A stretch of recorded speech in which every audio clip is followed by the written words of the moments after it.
ವಿಧಾನ ಪರಿಷತ್ತಿನ ಸಭಾಪತಿಗಳಾದಂಥ ಮಾನ್ಯ ಬಸವರಾಜ ಹೊರಟ್ಟಿಯವರ, ಕರ್ನಾಟಕ ರಾಜ್ಯದ ಉಪಮುಖ್ಯಮಂತ್ರಿಗಳಾದಂಥ ಶ್ರೀ ಡಿ.ಕೆ. ಶಿವಕುಮಾರ್ ಅವರ, ನನ್ನ ಸಹೋದ್ಯೋಗಿ ಮಿತ್ರರಾದಂಥ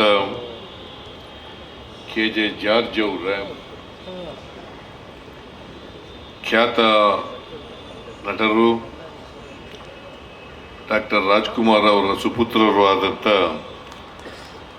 ಶಿವರಾಜ್ ಕುಮಾರ್ ಅವರ, ನನ್ನ ರಾಜಕೀಯ ಕಾರ್ಯದರ್ಶಿಗಳಾದಂಥ ನಜೀರ್ ಅಹಮದ್ ಅವರ, ಗೋವಿಂದರಾಜು ಅವರ,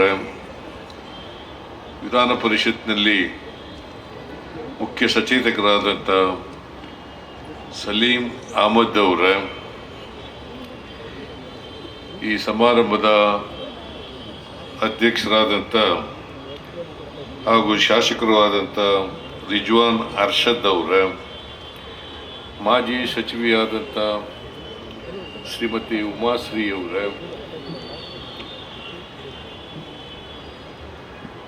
ಈ ಚಲನಚಿತ್ರೋತ್ಸವದ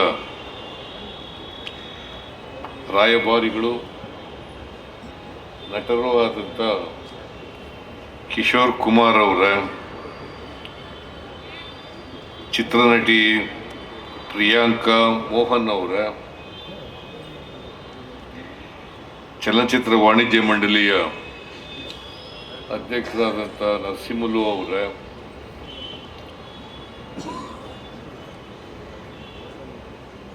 ಚಲನಚಿತ್ರ ಅಕಾಡೆಮಿಯ ಅಧ್ಯಕ್ಷರು, ಈ ಚಲನಚಿತ್ರೋತ್ಸವದ ನಿರ್ದೇಶಕರು ಆದಂಥ ಸಾಧು ಕೋಕಿಲ ಅವರ,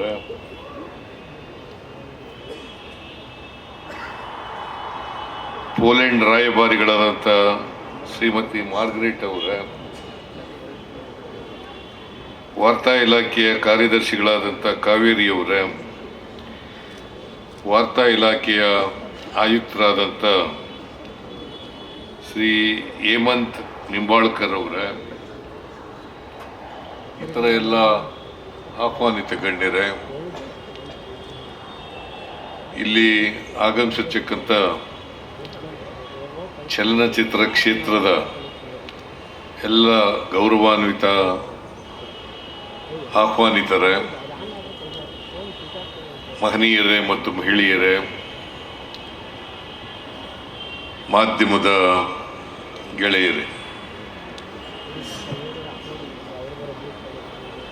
ಇವತ್ತು ಬೆಂಗಳೂರಿನಲ್ಲಿ 16ನೇ ಚಲನಚಿತ್ರೋತ್ಸವವನ್ನು ಇಂಟರ್ನ್ಯಾಷನಲ್ ಫಿಲ್ಮೋತ್ಸವ, ಅಂತಾರಾಷ್ಟ್ರೀಯ ಚಲನಚಿತ್ರೋತ್ಸವವನ್ನು ಆಚರಣೆ ಮಾಡ್ತಾ ಇದ್ದೀವಿ. ಈ ಚಲನಚಿತ್ರೋತ್ಸವವನ್ನು ವಾರ್ತಾ ಇಲಾಖೆಯವರು, ಚಲನಚಿತ್ರ ಅಕಾಡೆಮಿಯವರು ಮತ್ತು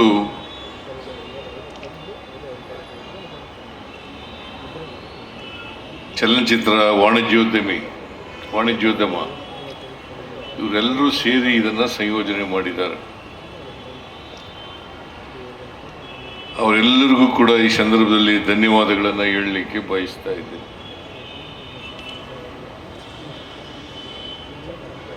ಜೊತೆಗೆ ಅತ್ಯಂತ ಸಂತೋಷದಿಂದ 16ನೇ ಅಂತಾರಾಷ್ಟ್ರೀಯ ಚಲನಚಿತ್ರೋತ್ಸವವನ್ನು ಉದ್ಘಾಟನೆ ಮಾಡಿದ್ದೇನೆ ಅಂತ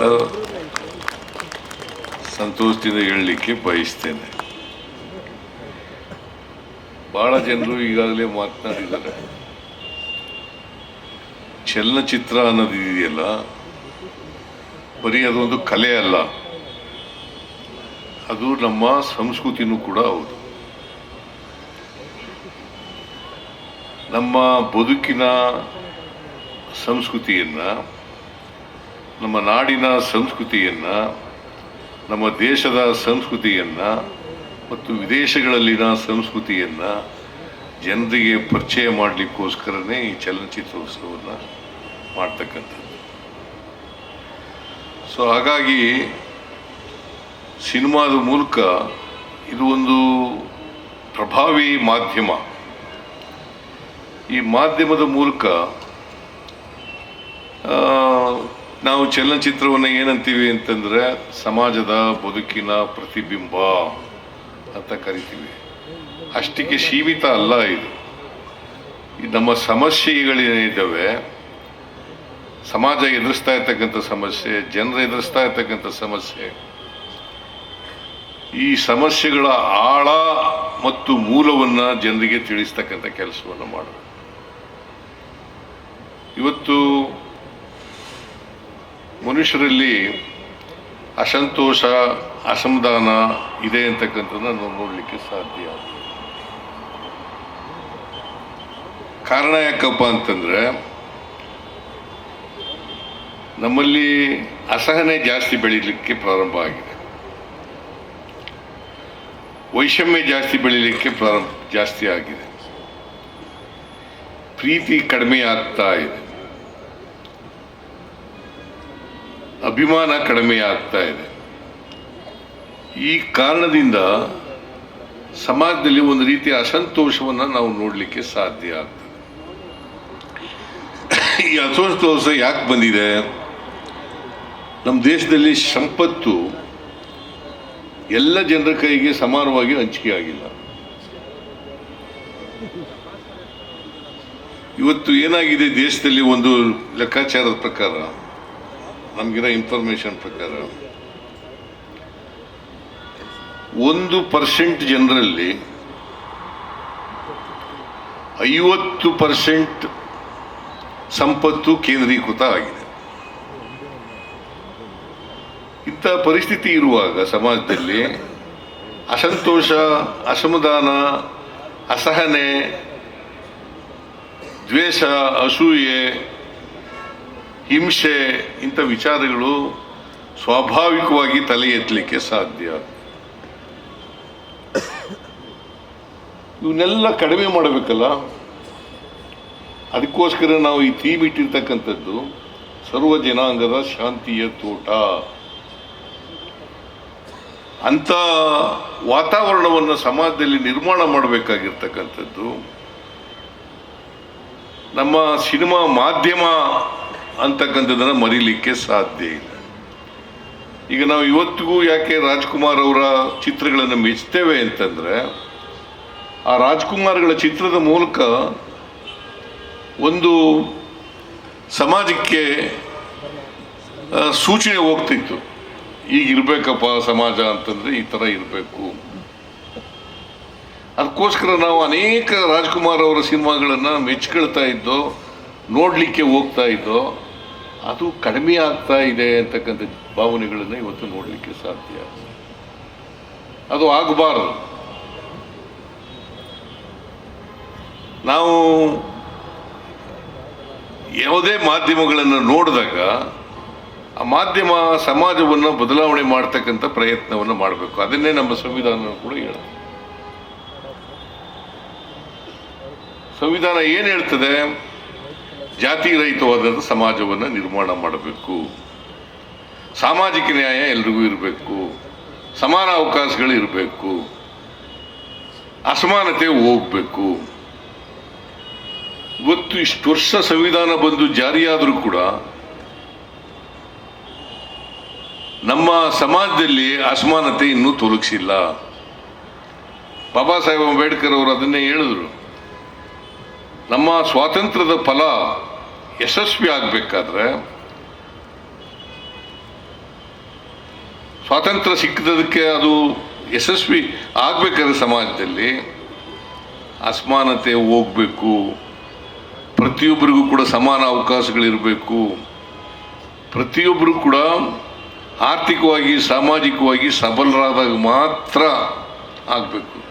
ಇದನ್ನು ತೋರಿಸ್ಬೇಕಲ್ಲ, ನಾವು ಜನರಿಗೆ ತೋರಿಸ್ಬೇಕಲ್ಲ. ಇದು ಆ ಕೆಲವು ಚಿತ್ರಗಳಲ್ಲಿ ತೋರಿಸ್ತಾ ಇದ್ದಾರೆ. ಆದರೆ ಕೆಲವು ಚಿತ್ರಗಳು ಮತ್ತೆ ಯಾವುದೇ ಕಾರಣಕ್ಕೆ ಮೌಢ್ಯಗಳನ್ನು ಬಿತ್ತಕ್ಕಂಥ ಚಿತ್ರಗಳನ್ನು ಮಾಡಲಿಕ್ಕೆ ಹೋಗ್ಬಾರ್ದು. ಯಾವುದೇ ದೇಶ ಇರಲಿ, ಭಾರತ ದೇಶ ಇರಲಿ, ಕರ್ನಾಟಕ ಇರಲಿ, ಯಾವುದೇ ರಾಜ್ಯ ಇರಲಿ, ಮೌಢ್ಯಗಳು ಮಾತ್ರ ತೋರಿಸ್ತಕ್ಕಂಥ ಕೆಲಸ ಮಾಡಬಾರ್ದು. ಯಾಕಂದರೆ ನಮ್ಮ ಕಿಶೋರ್ ಕುಮಾರ್ ಅವರು ಹೇಳಿದ್ರು, ಬಸವಣ್ಣವ್ರ ವಿಚಾರಗಳನ್ನು ಹೇಳಿದ್ರು. ಬಸವಣ್ಣವರು ಕರ್ಮ ಸಿದ್ಧಾಂತವನ್ನು ತಿರಸ್ಕಾರ ಮಾಡಿದರು. ನಮ್ಮಲ್ಲಿ ಭಾಳ ವಿದ್ಯಾವಂತರು ಕೂಡ ಕರ್ಮ ಸಿದ್ಧಾಂತನ ನಂಬ್ತಾರೆ. ಇವತ್ತು ಕರ್ಮ ಸಿದ್ಧಾಂತವನ್ನು ಸಂಪೂರ್ಣವಾಗಿ ತೊಡೆದಾಕ್ತಕ್ಕಂಥ ಕೆಲಸ ಆಗಬೇಕಲ್ಲ. ಸೊ ಆ ಥರದ್ದು ಜನರಿಗೆ ತಿಳಿಸ್ತಕ್ಕಂಥ ಕೆಲಸವನ್ನು ಮಾಡಬೇಕು. ಇವತ್ತು ತಂತ್ರಜ್ಞಾನ ಭಾಳಷ್ಟು ಬೆಳೆದಿದೆ. ಭಾಳ ದೇಶದ ಜನರು ಇಲ್ಲಿ ಬಂದು, ಭಾರತದಲ್ಲಿ ಬಂದು ಚಲನಚಿತ್ರಗಳನ್ನು ನಿರ್ಮಾಣ ಮಾಡ್ತಕ್ಕಂಥ ಕೆಲಸ ನಡೀತಾ ಇದೆ. ಡಿಜಿಟಲೀಕರಣ ನಡೀತಾ ಇದೆ. ಆಮೇಲೆ ಆರ್ಟಿಫಿಷಿಯಲ್ ಇಂಟೆಲಿಜೆನ್ಸ್ ಇದು ಪ್ರಾರಂಭ ಆಗಿದೆ. ಇದನ್ನೆಲ್ಲ, ಈ ತಂತ್ರಜ್ಞಾನ ಎಲ್ಲ ಬಳಸ್ಕೋಬೇಕಲ್ವಾ. ಏನಾಗುತ್ತೆ, ನನಗೆ ದೂರ್ತಾರೆ, ಗೋವಿಂದು ಇಲ್ಲೇ ಇರಬೇಕಲ್ಲ ಕಾಣಿಸುತ್ತೆ.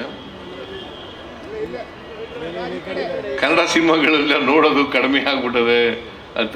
ಯಾಕಂತಂದರೆ ಇವತ್ತು ಸಮಾಜವನ್ನು ಪ್ರತಿಬಿಂಬಿಸ್ತಕ್ಕಂಥ, ಬದುಕನ್ನು ಪ್ರತಿಬಿಂಬಿಸ್ತಕ್ಕಂಥ, ಅದಕ್ಕೆ ಪರಿಹಾರವನ್ನು ಹುಡುಕ್ತಕ್ಕಂಥ ಕೆಲಸ ಇದಾದಾಗ ಮಾತ್ರ ಚಲನಚಿತ್ರಗಳು ಬೆಳೀಲಿಕ್ಕೆ, ಭದ್ರವಾಗಿ ಕಾಲೂರಲಿಕ್ಕೆ, ಅಭಿವೃದ್ಧಿ ಆಗಲಿಕ್ಕೆ, ಮುಂದಿನ ದಿನಗಳಲ್ಲಿ ಕೂಡ ಭವಿಷ್ಯವನ್ನು ಕಾಣಲಿಕ್ಕೆ ಸಾಧ್ಯ.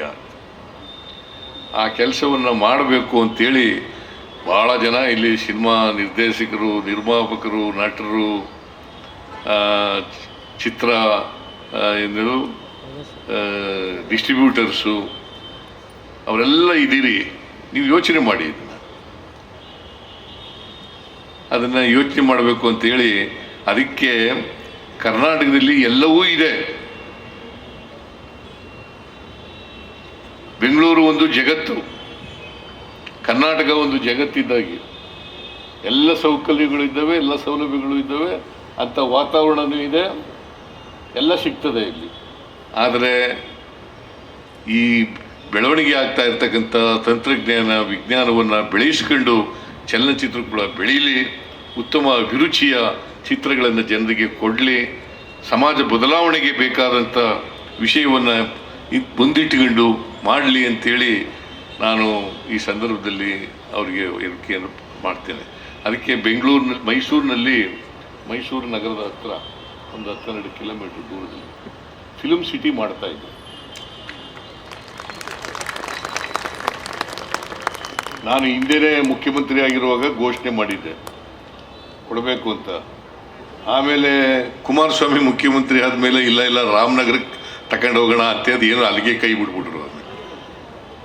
ಈಗ ಮತ್ತೆ ನಾನು ಬಂದ ಮೇಲೆ, ಮುಖ್ಯಮಂತ್ರಿ ಆದಮೇಲೆ 150 ಎಕರೆ ಜಮೀನನ್ನು KIDBಯಿಂದ ವಾರ್ತಾ ಇಲಾಖೆಗೆ ವರ್ಗಾವಣೆ ಮಾಡಿದ್ದೇವೆ. ಎಲ್ಲಿದ್ದೀನಪ್ಪ? ಅದನ್ನು PPP ಮಾಡೆಲಲ್ಲಿ ಮಾಡಬೇಕು ಅಂತ ಮಾಡಿದ್ದೀವಿ. ಯಾಕಂದರೆ ಎಲ್ಲ ಸೌಕರ್ಯಗಳು ಕೂಡ, ಸೌಲಭ್ಯಗಳು ಕೂಡ ಸಿನಿಮಾ ತಯಾರು ಮಾಡಲಿಕ್ಕೆ ಏನೇನು ಬೇಕು, ವರ್ಲ್ಡ್ ಕ್ಲಾಸ್ ಫಿಲ್ಮ್ ಸಿಟಿಯನ್ನು ಮೈಸೂರಿನಲ್ಲಿ ಮಾಡ್ತಕ್ಕಂಥ ಕೆಲಸವನ್ನು ಮಾಡ್ತೇವೆ ಅಂತಕ್ಕಂಥ ಮಾತುಗಳನ್ನು ಹೇಳಲಿಕ್ಕಿದೆ. ಕರ್ನಾಟಕ ಸರ್ಕಾರ ಯಾವಾಗಲೂ ಕೂಡ ನಿಮ್ಮ ಜೊತೆ ಇರ್ತದೆ, ಒತ್ತಾಸೆಯಾಗಿರ್ತದೆ, ಎಲ್ಲ ರೀತಿಯ ಬೆಂಬಲವನ್ನು, ಸಹಕಾರವನ್ನು ಕೊಡ್ತೇವೆ. ನೀವು ಜನಕ್ಕೆ ಬೇಕಾದಂಥ, ಸಮಾಜಕ್ಕೆ ಬೇಕಾದಂಥ, ಬದುಕಿಗೆ ಸಂಬಂಧಪಟ್ಟಂಥ ಚಿತ್ರಗಳನ್ನು ಮಾಡಿ ಅಂತಕ್ಕಂಥ ಮಾತುಗಳನ್ನು ಹೇಳಿ ನಿಮಗೆಲ್ಲ ಶುಭ ಕೋರಿ ಈ 16ನೇ